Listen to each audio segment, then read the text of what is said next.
Now that you have gotten an idea of how to use brand assets and where to upload them, let's take a look at editing a template. So to edit a template, you need to find the one you want to use. So you can choose from any of the categories along here. I'm going to do a feature sheet for this example. So I've chosen feature sheet. I am printing an 11 by 17 feature sheet because that is the one I want. And let's see, I think this one looks good. So just hover your mouse over the template that you want and click Use. Okay, so this is what your template looks like when you click on Edit. This is where it will bring you into.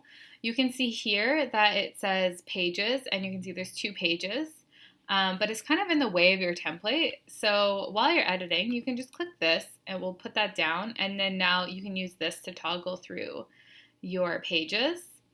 On this side, it shows you the restrictions. So with Designer, at head office, we can restrict anything so that you cannot make changes. So if we wanted to like always have this color or something, but we don't really do that. It's just a function of the app. So everything should be editable, but it will have a list here of all the things that are editable, which should be everything on the template. So you really don't need to worry about this restrictions tab. You can ignore that. So the first thing I'm going to want to do when I come in here, let's say I just want to change the text. If you added brand asset text, that's right here in my assets. You can see this is the test one I added in that previous video. So that's there if you do want to replace any of this information with this information. Otherwise, you can just double click on the text box and that will bring you into the box, and then you can change whatever you want to change. So let's just call it, oh, that's capitals. That, and then you can also change if you're not in Toronto.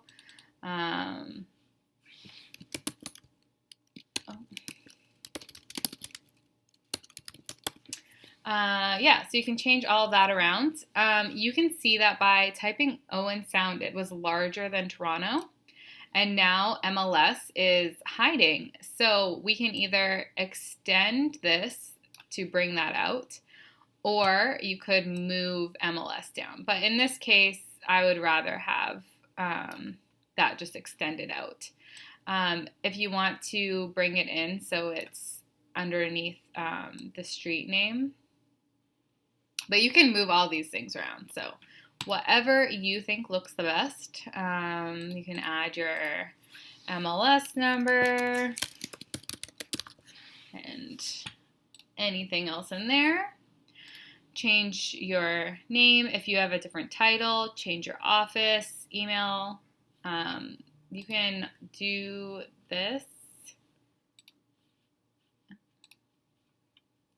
If this, say this was a phone number, I've clicked on this and then now I can say replace text and it's going to replace it. So that's the easiest way to add the brand assets in.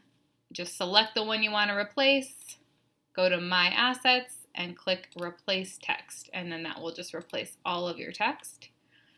Then you can come to Images. If you added your own, they're going to be in My Assets. So this is where you would replace your headshot and anything that you would use often. For this template, you can add your images here by dragging and dropping them here, or if you double click on this, it will open your downloads and then you can find your image or images and open them and they'll show up in here. Once you've done that, you can replace all of the pictures that are in here. So we can do that simply by dragging and dropping the image on the tile that we want to replace. Or you can press so that the image is highlighted and then come and say replace image, and that will replace the image. You can see that some of these went in blurry, and that happens when the image is really high quality and the system hasn't saved, so it hasn't fully refreshed yet. So if you do see blurry images, click File, Save, and then you'll see they'll go crystal clear. For this one, if you do drop an image into a tile and it's kind of placed it a bit weird, you may want to use a different photo in that tile if you just can't make it work. Or you can double click, and then now you can change where this image is placed, and you can also stretch it out. And then that way you can bring it so that it makes a little bit more sense. And then click Done when you're done. So that's how you would replace text and photos. Make sure you go through both sections, replace all the information and all of the images. And then when you're done, you can come up here and name your design. I forget what number we did, but we'll just go like this. And now I've named my design. All right, and it's saved. You can see up here it says saved. And that is how you edit a template.